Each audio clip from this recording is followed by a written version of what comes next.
Welcome to this, my third LinkedIn Live broadcast. Today's subject is who is marking your bid? A lot of time is spent preparing bids, tenders and proposals. Often the temptation is to be thinking about how you're going to ace this, how you're going to write about yourselves, about your organisation, how perhaps you're going to show why you're the correct fit for this particular buyer.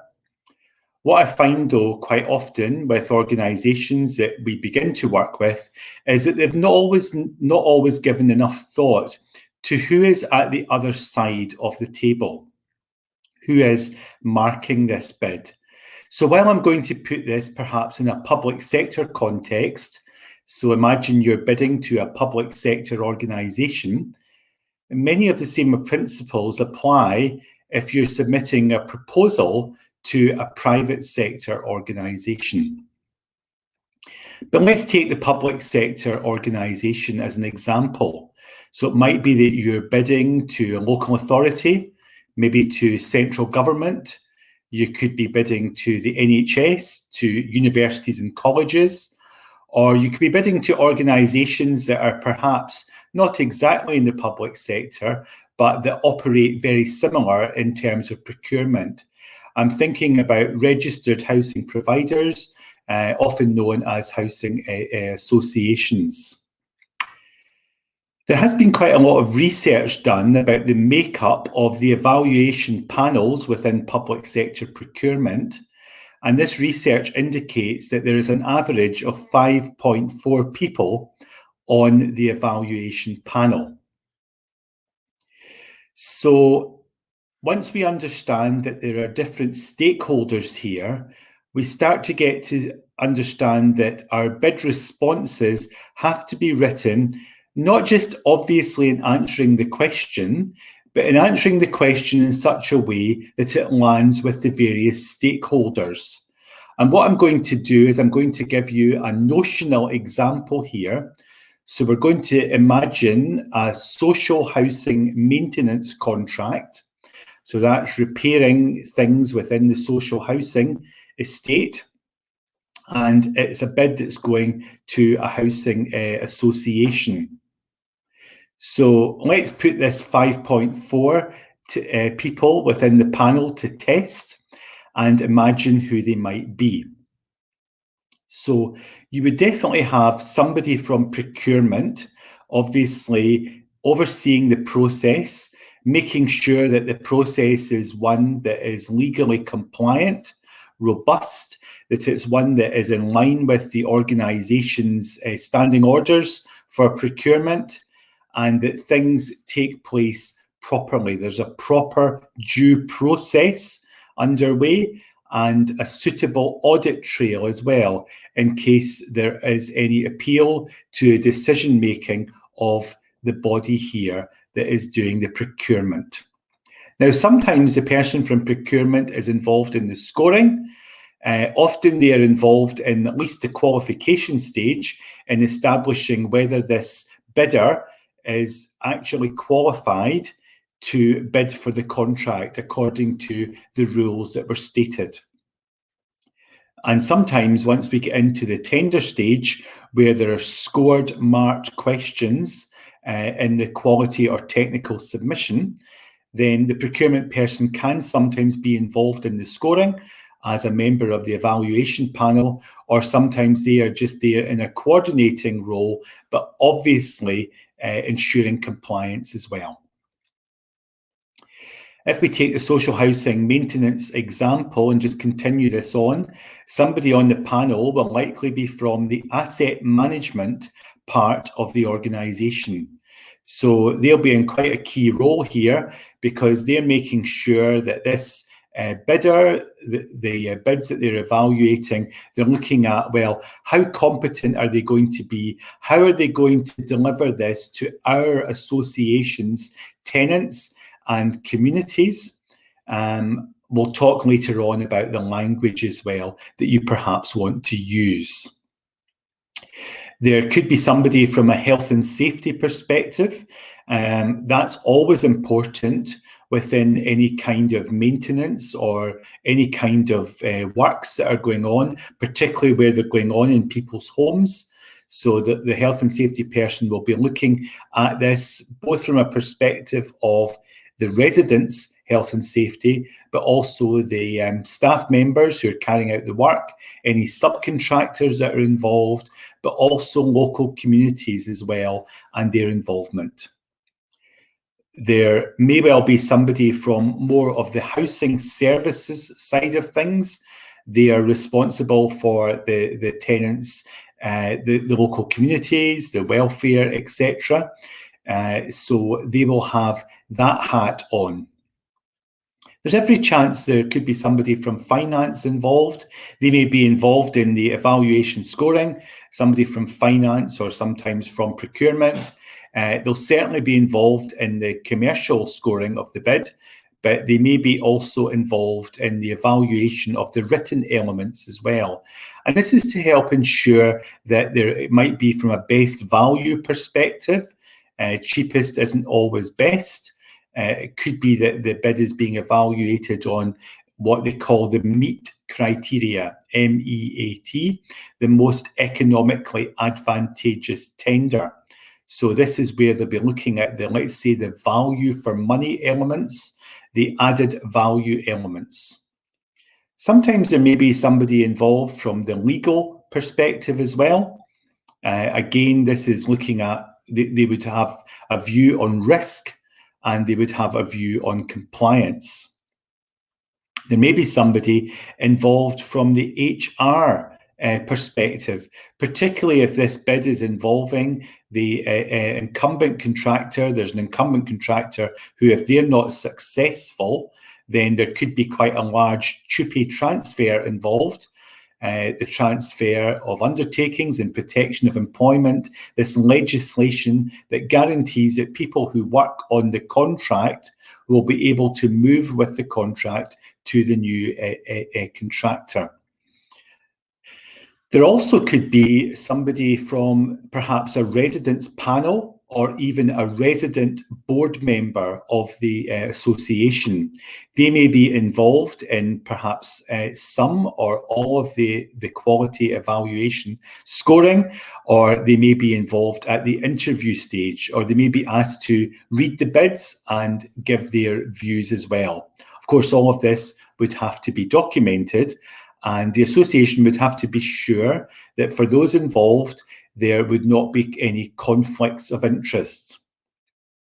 Often associations and other public, other bodies that are in the public sector, for example, will involve professional procurement or professional services consultants in the bid as well. And these professional services consultants may have some part in evaluating the various bids. So things to think about here when you're writing your response is you need to think about it being able to land in a way that resonates with the various stakeholders involved and what is important to them. So how can we summarize this? Well, maybe summarize it by saying, well, procurement are going to be interested in compliance. They're going to be interested in value for money. They're also going to want to be sure that there isn't too much of a risk involved in appointing the bidder as well. The asset management people within that particular organisation, they're going to be focused on that the work is done properly, that the work is done to the specification, that the work is able to be done to the quality standards as well. They're going to be interested in things like the resident satisfaction as well with the works. They're also going to be interested in the communication, the exchange of information that goes between the contractor, the resident, and also the association. So things like the IT, the integration of systems as well, will be quite important here. People from the housing services aspect will be interested in that. They'll be interested in how the work is being done on behalf of the residents. They're going to think about the community as well and whether there would be any community events attached to this. They'll be interested in the social value that's going to be delivered from this contract. Is there an opportunity for local jobs or local apprenticeships to be delivered? Is there opportunities for work experience placements? And of course, this would be evaluated under the social value or community benefits aspects. The finance people are going to be interested, obviously, in the commercial costings, also interested in the value for money. They'll be interested in added value as well. They will also have a bit of a view on risk. We said that the legal person will be looking for legal matters, looking at compliance with legislation, with regulation, also with contractual compliance as well. The HR person will be looking for how the employees are being treated. Is there fair working practices and evidence? If there is going to be a TUPE transfer, while these matters are really handled from one contractor to the other contractor, at the end of the day, if this is not handled well, then this could end up in the public domain, which could potentially look bad for the association as well. So important that these things are taken into account. Any residents that are involved are going to be focused on who's going to be coming into their homes. Have they been checked via the Disclosure and Barring Service or Disclosure Scotland? They'll be interested in, are they wearing visibly their ID? Do they tidy up after themselves, making sure that there's no rubbish being left? What are their own welfare arrangements? It's obviously preferred if contractors do not use tenants' welfare facilities, toilet facilities, etc. So these are all things that will be important to the resident who is looking at this. Just on that point of resident, it brings me to the subject of terminology. What terminology is being used by the buyer? So, for example, what terminology are they using? In this case, it's a housing association. Are they calling the people who are going to get the services here, are they calling them tenants? Are they calling them residents? Are they calling them customers? Are they calling them service users? And what about leaseholders?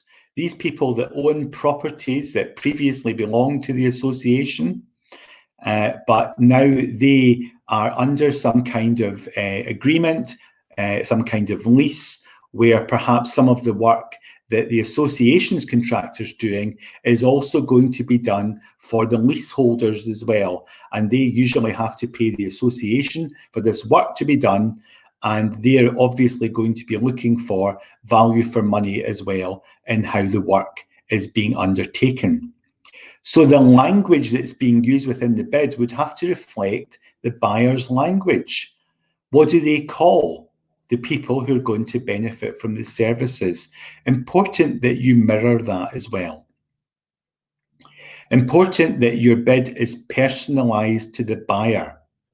So if it is perhaps to any shire, county, or whatever housing association, whatever they're called, you'd want to be thinking about, well, what are their properties? What sort of mix of properties do they have?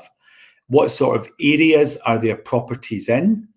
What is their resident cohort? Some associations specialise more in elderly, some in more vulnerable residents, others it's general needs.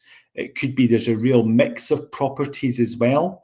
You also want to be thinking about access arrangements as well. So if it's a busy town or city or crowded area, where are your operatives going to park their vehicles when the work is being carried out, etc. So the more that you can personalise the bid in such a way that it's going to resonate with the various people involved in the buying decision, the more chance you have of your bid scoring well. What happens at the buyer end in terms of marking the bid? Well, sometimes the bid can be almost salami sliced between the various evaluators. So the specialist perhaps in IT integration marks that, the specialist in HR marks their areas, the specialist in compliance, etc., in the asset management side marks their areas. Other times it is those involved in the evaluation panel, they are all independently marking all of the questions. Now, it is okay to ask a clarification question during the bid process around the evaluation process. They probably won't tell you who precisely will be on the panel, but they may give you job titles. They may give you some idea of the disciplines of the various people involved. So, for example, they may say, well, there'll be somebody from asset management, there will be somebody from finance, there'll be somebody from health and safety, there'll be a resident representative, etc. And this now could start to inform how you are writing your bid responses. It's important as well that when these people who are marking them come together, what happens is there can be a bit of a moderation meeting goes on. So if each question, for example, is being marked out of 10, they might then meet and discuss, well, I gave it an 8, I gave it a 6, you gave it a 10, you gave it a 4. Hopefully it's not as divergent as that, because there obviously should be criteria that they're marking towards, but there's then a discussion. So it is important that you provide the evidence against the evaluation criteria within your bid to strengthen the case of perhaps one of the markers who has found that evidence, and they can then use that as evidence in the moderation meeting to move your score up a bit from perhaps the generalized average score that could otherwise exist. And that's the purpose of the moderation or consensus meeting. It's important that you take time to review your bid before it goes in, and review it, perhaps several different people reviewing it, and ask the people who are reviewing it to perhaps almost wear some of the hats that the people who are going to be marking the bid are actually wearing. So perhaps get someone to review it from a value for money perspective. Get somebody to review it from a compliance perspective. Get someone else to review it from the asset management perspective, etc. It's very important when you're writing a bid that the bid is personalised as much as possible. So if you're writing it to a housing association, it shouldn't just be about what you can do for a housing association, but what you will do for this particular housing association with their particular resident mix, with their property mix, with their geography mix, etc., and personalise that as much as possible. Bear in mind what I said about risk management. Your bid should be able to talk about risk management across probably quite a number of the responses. It's also good if you can evidence efficiencies and improvements in customer service as well. That is something else that's going to resonate very well. When it comes to perhaps an interview presentation that you need to make, again, you want to find out, if there is that stage of the bid, who is going to be on the panel. And you want to some extent, be able to match at least some of your interview team with some of the people that are on the panel. It's very good if you can take some of the key individuals who will be delivering the service. For example, in the housing maintenance one, bring along your contract manager, bring along your resident liaison officer, if possible, to the interview, if they are effective in getting your message across. because organisations know that it's not necessarily going to be the sales director or somebody like that who they see at an interview who's going to be delivering the service. So while that person may well be at the interview and to present some aspects of your bid, you definitely want to bring it to life by bringing some of the people who are going to resonate very well with those who are on your interview panel. And I will do a separate LinkedIn Live just on interview panels. It's good to take time to rehearse as well, and to get people in your organisation or even external bid specialists to come along and play the part of some of the panel members, so you can get some real-time feedback on how you're coming across to the various different stakeholders on the panel, and thus be able to perhaps moderate accordingly and learn the lessons and take them into your presentation for success. I mentioned bid specialists. Bid specialists can also help reviewing your bid before it goes in to make sure that it's going to resonate with the different members of the buying panel. So I hope you found this LinkedIn Live helpful, just to give you an idea of what's going on at the other end, who is marking your bid, and ways that you're able to tailor your bid responses, not just to the organisation, not just to perhaps the service users who are going to benefit from your service, but also thinking about the various stakeholders on the evaluation panel and how your written responses can resonate and be compelling with them. My next LinkedIn Live is going to be tomorrow at 12:30 at lunchtime, UK time.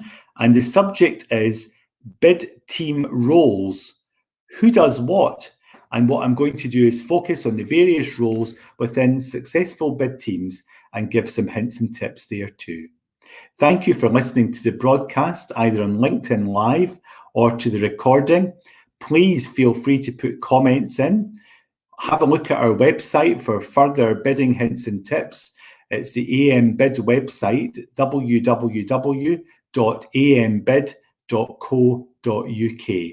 Or if you want to contact me, please do it via LinkedIn or at andrew@ambid.co.uk. I'd be happy to answer any of your questions. Thank you.